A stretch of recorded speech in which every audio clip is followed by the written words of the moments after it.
Edmond Dantès should have been the happiest man in Marseille, and honestly, for a few hours, he probably was.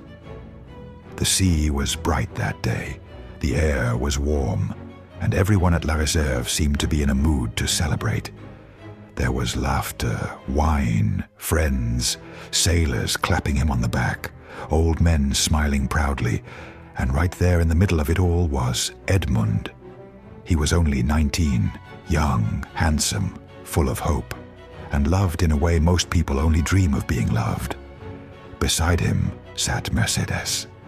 She was the woman he had come home to, the woman who had waited for him, the woman who looked at him as if, no matter what happened in the world, Edmond would always be home to her.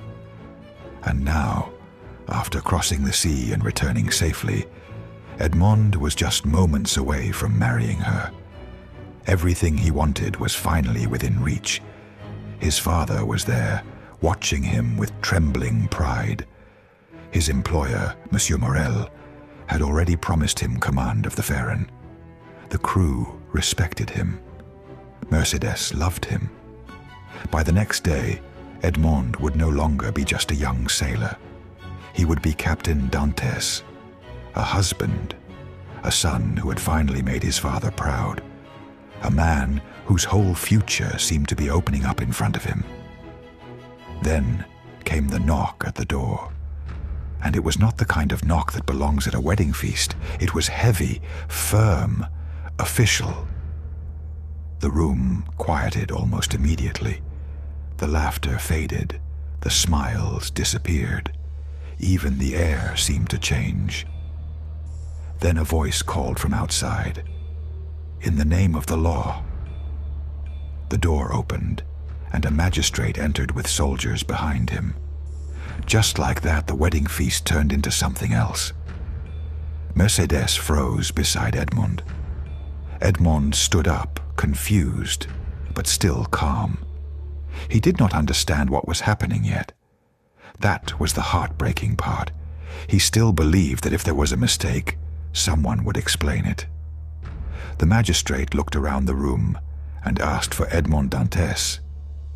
Every eye turned toward him, and Edmond, because he had nothing to hide, stepped forward. "I am he," he said. "What is your pleasure with me?" The magistrate looked at him and said, "Edmond Dantès, I arrest you in the name of the law." For a moment, no one moved. Then Edmond's face changed. He was not frightened at first. He was shocked. "Me?" he asked. "And wherefore, I pray?" "And you can understand why. How does a man get arrested in the middle of his own wedding feast? How does joy turn into terror before the celebration has even ended?"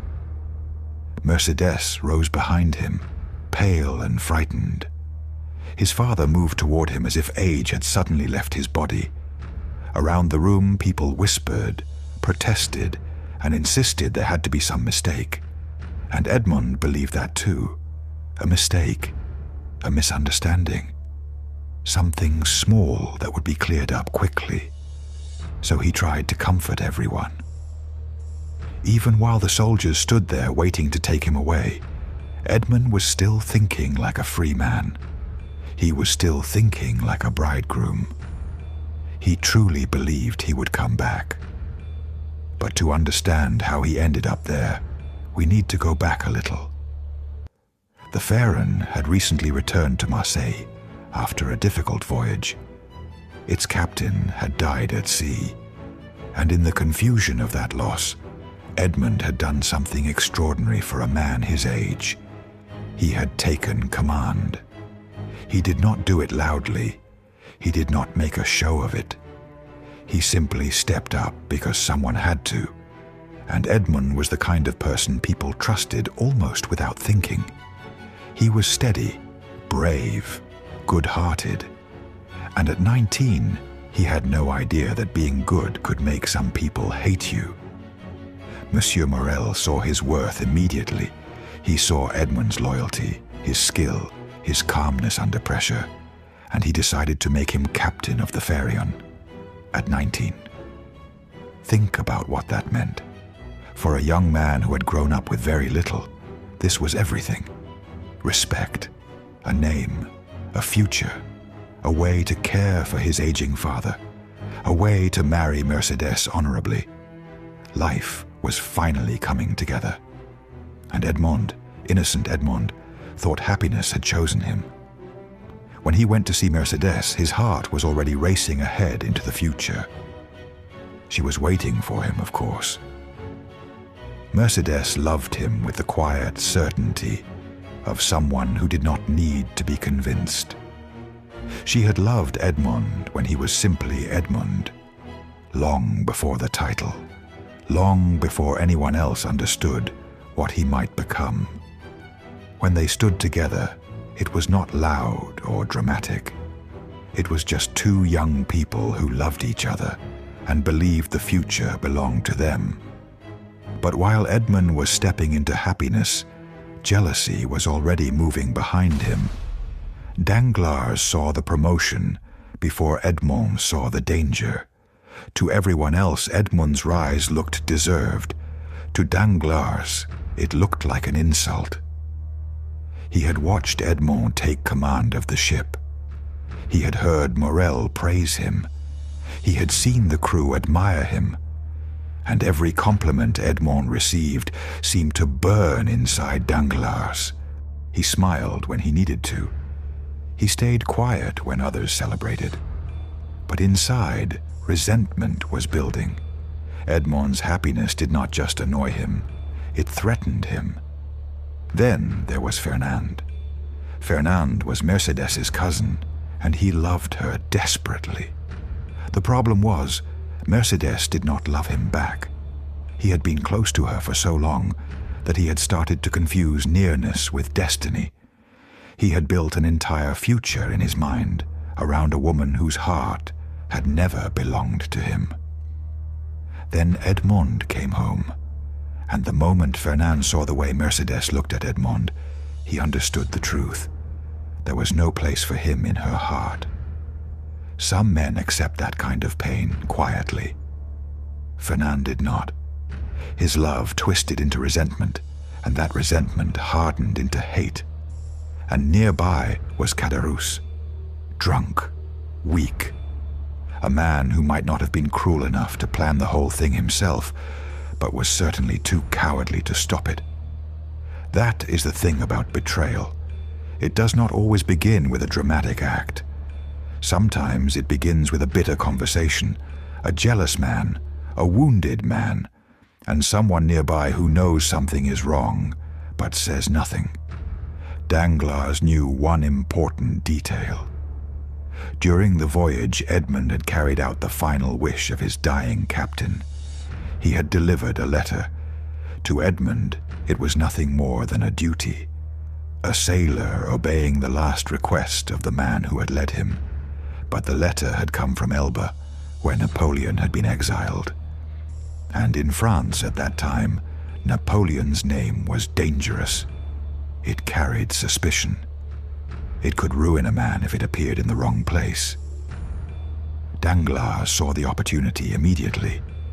If Edmond could be made to look like a Bonapartist agent, then his innocence would hardly matter.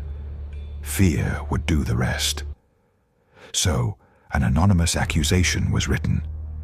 It claimed that Edmond Dantès, mate of the Pharaon, had carried a packet from Murat to Napoleon, and a letter from Napoleon to the Bonapartist club in Paris.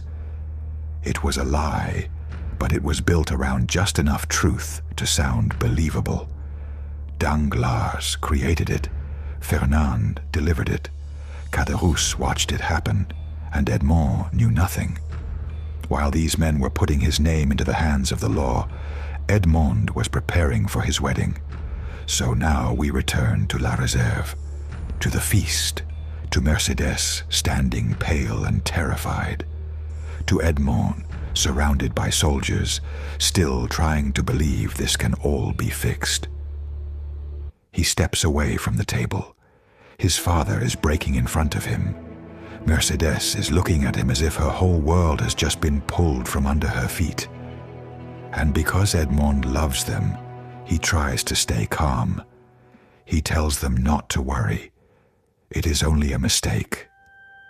That is what he thinks. And honestly, that is one of the saddest parts of this whole moment. Edmond is so sure that truth will save him, because he has never needed to fear the truth before. But we know what he does not. The door closing behind him is not the end of a misunderstanding. It is the end of his life as he knows it. He is taken from the feast, down the stairs, away from the woman who was meant to become his wife. Mercédès calls after him, "Adieu, dearest Edmond." And Edmond hears her voice, but he does not hear it as goodbye. Not yet. He thinks he will return. But outside that room, the city has already begun to whisper, "Bonapartist, traitor, enemy." By evening, Edmond is brought before Gérard de Villefort, the deputy public prosecutor. And for a moment, it looks as if hope might return. Villefort is young too, ambitious, polished, engaged to be married himself. He understands how cruel it looks to drag a bridegroom away from his own wedding feast. So he questions Edmond. And Edmond answers honestly. He tells him about the voyage, about the dying captain, about the letter. He speaks plainly because he has no reason to lie. And slowly, Villefort begins to see the truth. Edmond is not a conspirator. He is not a dangerous man. He is a young sailor who obeyed a dying captain's final wish. For one brief moment, justice seems possible. Then Villefort reads the letter, and everything changes, because the name inside that letter does not only threaten Edmond, it threatens Villefort. The letter points to Villefort's own father, a known Bonapartist. If that connection becomes public, Villefort's career could be destroyed before it truly begins. And right there, Villefort makes his choice. He chooses himself. He burns the evidence. Edmond watches him do it and thinks it is a good sign. He thinks Villefort is destroying the thing that made him look guilty. He thinks the truth has saved him. But Villefort is not saving Edmond. He is erasing the proof that could save him. That night, Edmond Dantès is sent away. There is no trial, no public defense, no chance to hold Mercédès one last time. A boat carries him across the dark water toward the Château d'If, a prison rising from the sea like something from a nightmare. Cold, silent, waiting, and only then does Edmond begin to understand. The wedding is over. His future is gone. The woman he loves is somewhere across the water, probably still believing justice will bring him home. His father is alone. His name is ruined. And the world that smiled at him that morning has swallowed him by nightfall. The cell door closes behind him with a sound that feels final. And Edmond Dantès, who woke that day as a bridegroom, a son, a sailor, and a future captain, disappears into darkness. In that darkness, one question begins to grow inside him. Who hated him enough to steal his entire life? And this is only the beginning, because Edmond Dantès does not remain that innocent young sailor forever. Inside the Château d'If, something begins to change in him. The boy who believed truth would save him slowly becomes a man who learns how power really works. He loses years of his life in that prison, but he also gains something no one expected: knowledge, patience, and eventually a treasure so great it gives him the power to return to the world as someone completely different. Not Edmond Dantès, the Count of Monte Cristo. And from there, the story becomes one of the greatest tales of revenge ever written. But what makes it so powerful is that it is not just about revenge. It is about betrayal, justice, love, faith, obsession, and the dangerous question of what happens when a man finally has the power to punish everyone who destroyed him. And maybe that is why Alexandre Dumas wrote it with so much fire. Dumas himself was the son of General Thomas Alexandre Dumas, a brilliant black general in revolutionary France, whose own life was marked by glory, betrayal, imprisonment, and neglect. So when Dumas wrote about a man robbed of his future and forced to rebuild himself from nothing, there was something deeply personal underneath it. If you want to know what becomes of Edmond Dantès, how he escapes, how he finds the treasure, how he returns, and what he does to the men who stole his life, you can read the full story of The Count of Monte Cristo by Alexandre Dumas for free on AmpleReads. And if you enjoy classic stories told this way, like and subscribe. We share videos like this every week, bringing timeless books back to life, one story at a time.